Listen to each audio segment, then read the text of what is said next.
Bonjour, c'est Fanny Bricole. Je vais vous faire une petite vidéo rapide sur un panneau sonologique que j'ai acheté en 2022.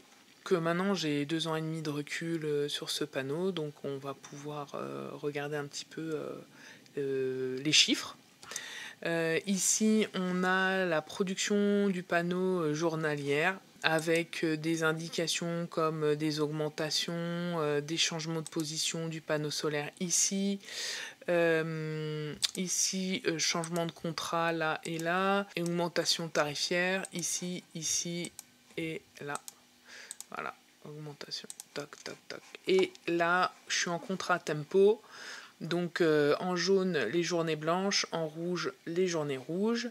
Et ici, on a nettoyage du panneau quand c'est écrit en rouge. En novembre, décembre, janvier, voire février, la production est pas top. Voilà, on peut être à 0,1, on peut s'approcher du 0. C'est pas exceptionnel quoi. Et 1,4 c'est juste parce qu'on est en journée rouge, qu'on a une production de 0,25 mais multiplié par 5,6 et donc du coup c'est intéressant d'avoir une journée ensoleillée, une journée rouge. Mais bon, c'est pas toujours le cas. Et puis bon, bien sûr, en été, ici, enfin de printemps à automne, on peut avoir de belles journées et puis atteindre 2, voire frôler 3 kWh pour un seul panneau de 400 watts. On n'est jamais à 400 watts, hein. Il faut le savoir. On va être peut-être à 350 max et pour les années qui suivent c'est pareil et il faut bien nettoyer son panneau régulièrement si on veut atteindre un chiffre correct quoi. Donc ici première ligne c'est la production du panneau au mois. Donc sur toute l'année on a une production de 393 kWh. Deuxième ligne, injection totale de 99 kWh sur l'année. Injection au mois, donc on verra que c'est bien sûr les mois mai, juin, juillet, août où on va réinjecter le plus. Et une consommation ici réelle où on a soustrait la réinjection. Et on a 294 kWh donc consommés. Par rapport à mon abonnement qui a été changé dans l'année, donc qui est en tempo, j'ai économisé 40 €. Et ici, donc ça c'est le prix du panneau qui m'a coûté 780 € moins les 40 €. Il me reste en amortissement 739 €.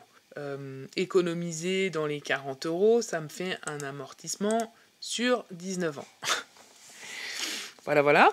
En 2024, on est sur le même genre de tableau. Avec les mêmes lignes, production, injection, mois, consommation. Et puis là, j'ai rajouté une ligne avec production réelle sans jour rouge ou blanc. Donc sur l'année 2024, on a produit 405, on a réinjecté 88, ce qui nous fait une consommation de 317 kWh de consommé. Donc 50 € d'économiser par rapport aux changements. Bien sûr, il y a eu des changements tarifaires en cours d'année. Donc c'est pris en compte sur cette année 2024, ce qui fait un amortissement sur 14 ans. Donc c'est un peu mieux que en 2023. Mais ça fait encore quand même pas mal d'années pour amortir un panneau de la sorte. Ça c'est la production en kilowattheure réel sans jour blanc ou rouge. Donc la production la plus importante est bien sûr de mai à septembre, ce qu'on peut aussi voir là. Et en rouge, c'est la consommation en kilowattheure en prenant compte des journées blanches et rouges. Et ici, les réinjections. Pareil, réinjection. Là, j'ai tout de suite pris en compte le tarif jour blanc et rouge. Donc voilà.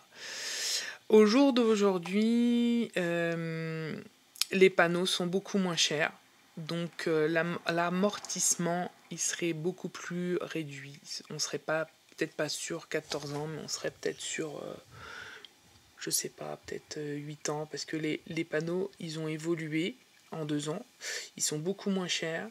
Je pense qu'ils sont plus à 400 watts, mais on peut avoir quelque chose de plus important que 400 watts.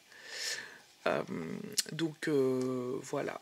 Si c'était à refaire, je ne sais pas trop, on ne sait pas trop l'évolution, mais je pense que j'ai acheté mon panneau en gros 1 an trop tôt. un an et demi trop tôt, parce que je l'ai acheté presque 800 € avec le câble, et on est passé à des trucs du genre 500 €. Donc franchement, et puis il y a beaucoup plus de marques, de concurrence par rapport au panneau plug and play.